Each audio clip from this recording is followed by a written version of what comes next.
Over 6 weeks in the months of October and November, a group of about 15 or 20 Emmanuelites and friends met each Wednesday evening downstairs in the dining hall for our first brown bag Bible study. In this study, we explored together the wilderness narratives and the legal material in the books of Exodus, Leviticus, and Numbers, between the time the ancient Israelites left Egypt and their arrival in the plains of Moab across the Jordan River from the Promised Land. The following comments were those we gathered the last evening together about the value of studying together and the takeaways we had from this first study.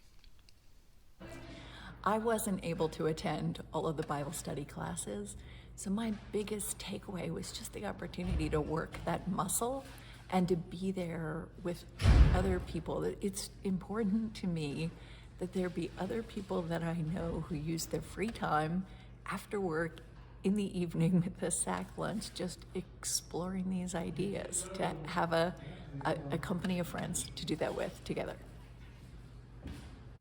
To me, once again, I'm astounded at the depth and the number of layers of the biblical text, and reading it at different times with different people, I discover even more about it. I've learned a great deal, but what I'm going to take home with me tonight is the very presence of an incarnate God who's among us forever, always, always. I learned and appreciate much more the depth of the layers of this part of the Old Testament. I learned, including all the depths and layers, that the God of ancient Hebrews was a remarkably patient God. He kept forgiving them. Learning in community. You bring forth the layers, the pages, the wisdom and foolishness of humans in the presence of God, and the formation of how we are as a people with God and without. I would say once again, I was amazed and surprised by the, excuse me, the amount of planning that God put into this. That from the very beginning, I was always surprised with the planning that it took to create the garden, and then walk away and it was a self-surviving thing. Now this planning is similar, but it's for bringing the humans to a place where they could be left to some degree to run themselves. I guess I was reminded that the language of God is so large. I guess that's what I really want to take away. I learned some things that I never knew were in the Old Testament that I'd never heard of before. I learned that I still have a whole lot much more to learn and understand. As someone navigating the wilderness of aging these days, reading these chapters has reassured me that I can count on God as my companion. I was just interested in the way that everybody interpreted it in different ways. Like Steve teaching it, you teaching it, and everybody else, how they interpreted what we studied.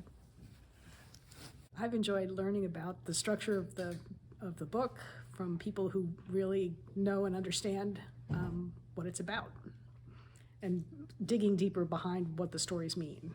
I've been impressed reconsidering the sort of eternal struggle shown in these books, in the stories, between the holiness of God and the knuckleheadedness of people. Well, I just finished reading a book about the holiness of God, and so reading this has made me focus more and explore more about the price, the cost, and the value of holiness. I am left with the knowledge of this history.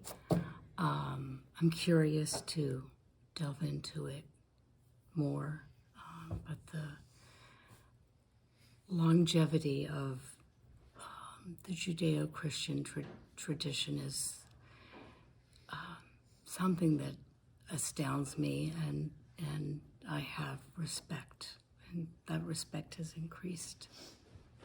Whenever I read these chapters in the Old Testament, I'm always struck with how difficult it was for God's people to learn faithfulness. And it's hard for us to learn faithfulness, even still now.